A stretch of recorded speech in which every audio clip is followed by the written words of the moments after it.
Anastasia Samoylova to join me. And please welcome Anastasia.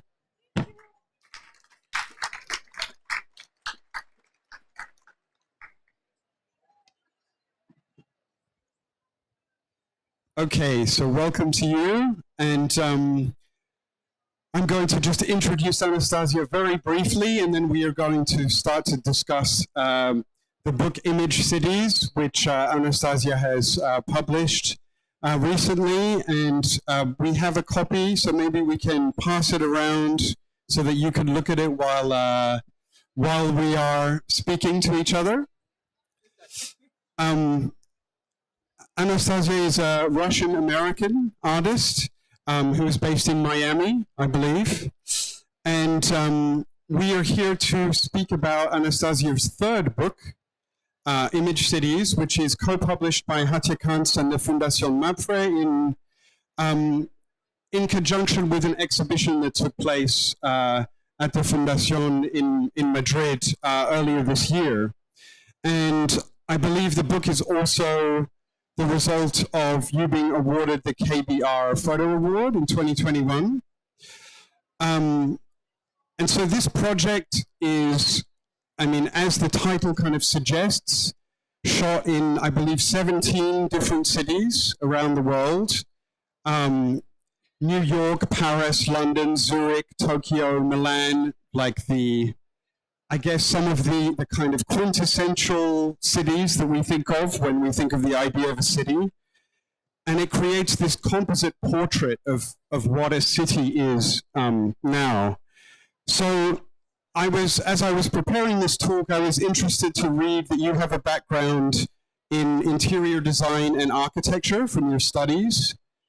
And since this project focuses on, I guess, the surface of the city, the architectural surface, I was curious to know how that kind of background influenced your approach in this project.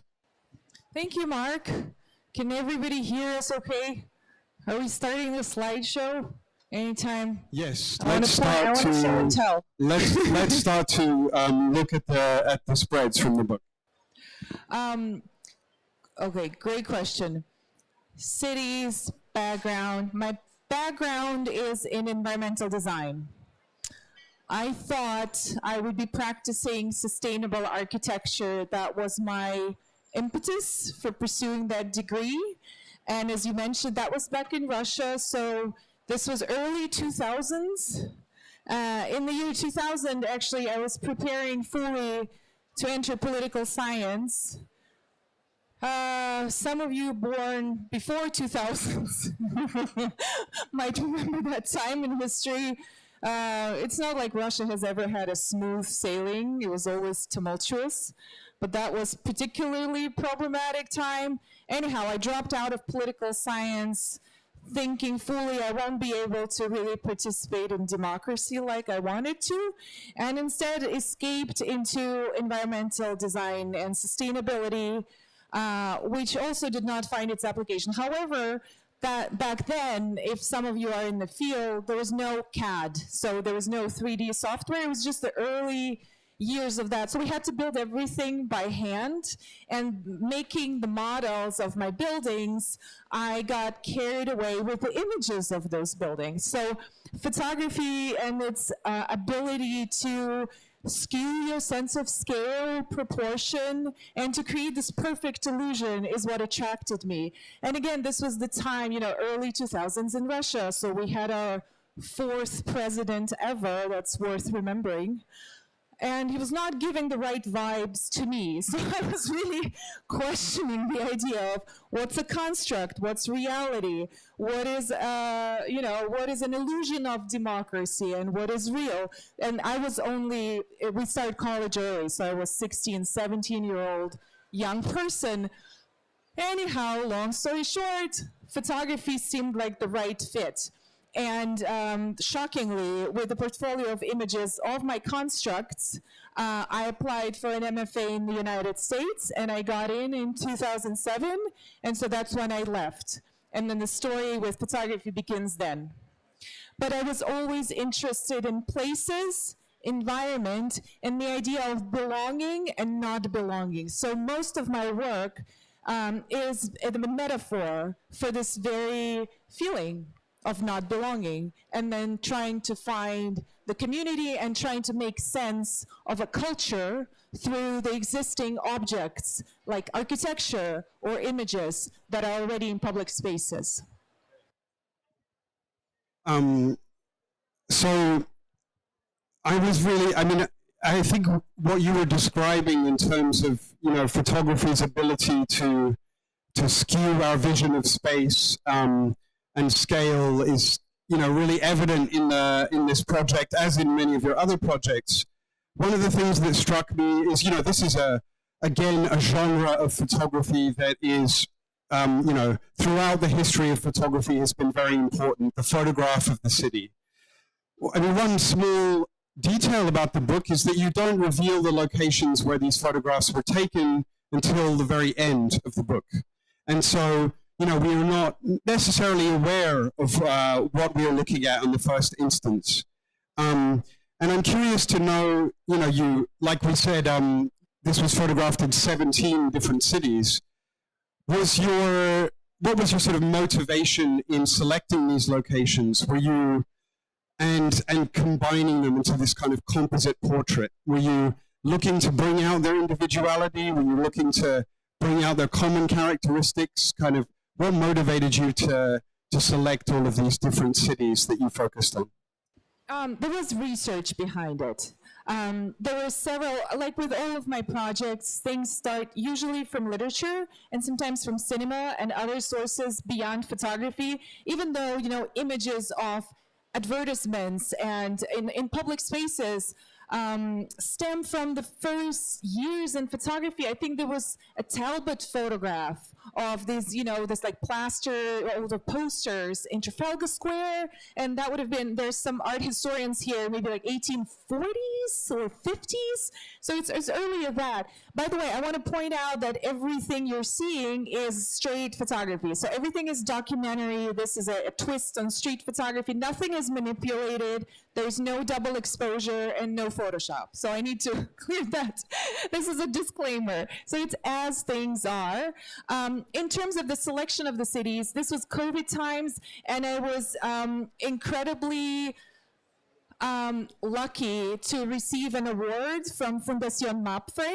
So this is an inaugural KBR photo award, which came with the amount of money that enabled me to travel to the city. So I made a proposal based on my research into the structure is called Globalization and World Cities Network, and it comes from, I might mispronounce it because I read it, but I don't know how to say it. It's Loughborough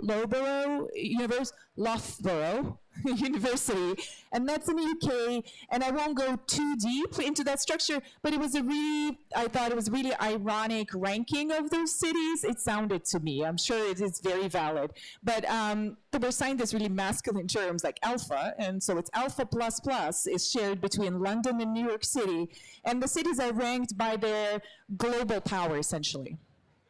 And so having lived in Miami for the last 7 years and 15 years in the United States, elsewhere, I wanted to look at some of the patterns. I noticed that there were some of the similarities between all those cities that I picked. And I couldn't access all of them.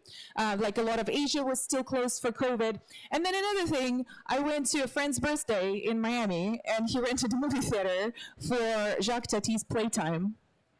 So if you haven't seen the film, it's absolutely brilliant. It's 1962, I believe, and the whole thing looks like a moving Thomas Demand image.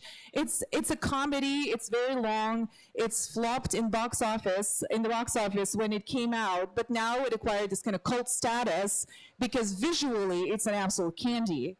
And so my work always deals with kind of the photography's innate seductiveness. So the images are meant to be deliberately, picturesque and attract you. This is a gesture to point out, all the advertising that I'm actually looking at. So it's like a subversive ad. That's actually a perfect segue onto my next question, which is, something you referred to already with the Talbot image, but one of the important aspects of many of these images is the photographs that are already in cities that we are constantly seeing, constantly being exposed to. And I mean, one thing I found really striking is that so many of those photographs feel like they could have been the same 30 years ago. Women's bodies being used to sell everything and anything, sort of bling bling kind of imagery. And I was curious to know if that was something that emerged to you as you were photographing, or if you had deliberately already had that focus of looking at the photographs that we are constantly being exposed to in our cities. Yeah, that's a great question, because I'm pretty sure the foundation was shocked when they saw the final product. My initial proposal was cities dealing with their complicated heritage. Most of these metropolises, from Paris to London to, there are many other, Amsterdam, what else? Frankfurt, 17, right? A lot. They have very complicated histories. So now, some history is up for revision. And then how do you preserve this kind of cultural heritage, knowing what we know, and imperialist and colonialist history, and how you become more inclusive? So these were the questions. And the first half of the book that is being passed around is about that. But then, of course, when I was shooting it for nearly 2 years, there were other books that landed in my lap that had continued to inspire the work. For example, Feminist City by Canadian geographer and urban planner Leslie Kern is a phenomenal book. It's sort of designed for architects. And it talks about how cities historically were designed by men and for men, and women were confined essentially to like children's playgrounds near their house, or maybe shopping malls. And then you go around those areas and you see yourself reflected in those perfect women's bodies, these idealized figures, and then you question a lot of things. There are some that are more obvious than others, and by the way, I'm exhibiting some of those prints that I made myself in Miami. I am a printer at booth E09, so if you want to see them full scale, I will encourage you. They need to be really seen large to just observe all the details. So to answer your question, the second half of the book was what shocked the foundation because they weren't expecting that aspect to emerge. But as any work that's observational, and my work is a response to what I'm seeing and experiencing firsthand, it evolved naturally, so that there's organic, like this one on the left, why is this there? In La Défense in Paris, and of course questioning, the experience of somebody living in a historic center of Paris versus living somewhere in the outskirts of La Défense. And I tried to stay in different areas whenever I visited the city, which were multiple visits. Yeah, I would not have recognized that as having been La Défense despite living in Paris. In my unfortunately already last question, I wanted to ask you, this is an exercise that you have this very unique perspective from traveling to so many cities in a relatively short space of time. It's you're doing a survey of what the city is now. And so what is it that really kind of stood out to you from that? I think, so many cities like to think of themselves as incredibly unique or distinct, to characterize, there's no other city like Paris or New York. Is that distinctiveness what jumped out at you, or did you rather see a kind of sameness and homogenization that emerged? I think it's both. And I wouldn't dare make a definitive statement with my work. My goal with each of my projects is to inspire questions and inspire dialogue. And I think it's not being done enough. So that's why this is different from photojournalism. There are no extensive captions. There are 2 essays in the book, and they're very open-ended. It doesn't sort of feed you. And again, for somebody, who comes where I come from, I am so deeply averse to anything related to propaganda. to where the meaning has to stay really wide open. And so I invite people for this dialogue. In terms of the cities and their similarities, the one thing I know for certain is that we live in image-inundated world. Photography is not innocent. It often is selling something from, aspirations to like objects of desires to our understanding of the world. So we need to be a lot more critical. I think it was Laszlo Moholy-Nagy who said the literate of the future won't be the ones who can't read, or who can't write, right? But the ones who can't interpret images. So I'm paraphrasing, but that was the gist of it.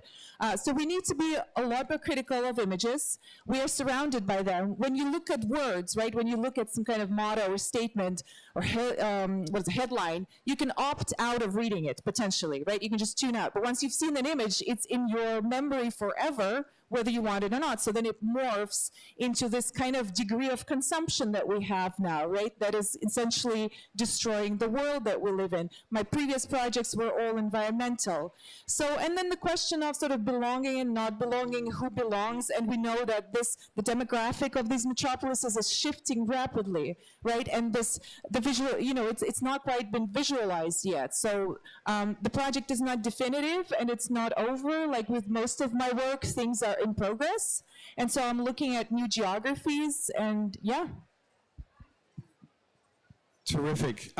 So we have time for one question from the audience.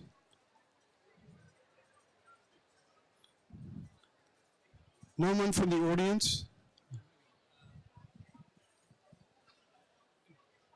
Thank you for your talk. Impressing images, and your. If you would change the images in the city, how would you change the images, or would you delete the images? No, the question is, if you would change the images in the city, how would you? What kind of images would you place in the cities? In the cities? Yeah, instead of the images you photographed. You understand my question? That's a great question. So the question is, like JR. That's a good point. I would take JR over ads to answer your question. How I would change the images. Just to give you an example, and it's not really an answer to your question, but it's just an experience that I've had. Whenever there are seasonal campaigns for a brand, so I was thinking about that too. These metropolises initially were sort of the centers of opportunity for the working and the middle class. And for women, who historically, again, had very traditional roles, right? So cities provided opportunities for work and for independence, right? And for independent income for women. And then now, like New York City, who can afford to live in Manhattan and the outskirts? Who can afford to live downtown Paris? So now they're becoming this kind of playgrounds for the wealthy, and the advertising and the kind of real estate billboards that are printed are primarily targeted at that demographic, right? There's a certain class. So I wondered that, and then there was seasonal campaigns of certain brands in the high end where every city would look identical. So I went from Tokyo to Paris to London. Again, the money was from the grant. Just to point that out. And it's almost like you could photograph each city and make it just one homogeneous kind of globalized entity that is void of its national identity and character. And then you wonder, what forces in the world are behind it. Yeah. Thank you so much. Thank you, Anastasia. Unfortunately, that's all we have time for, but Anastasia is doing a signing at 5 p.m. at the Hatya Kant's booth, which is SE07. And you can also see her work at Dot 51 Gallery E09, so do go and see the prints themselves of the series. And thank you so much.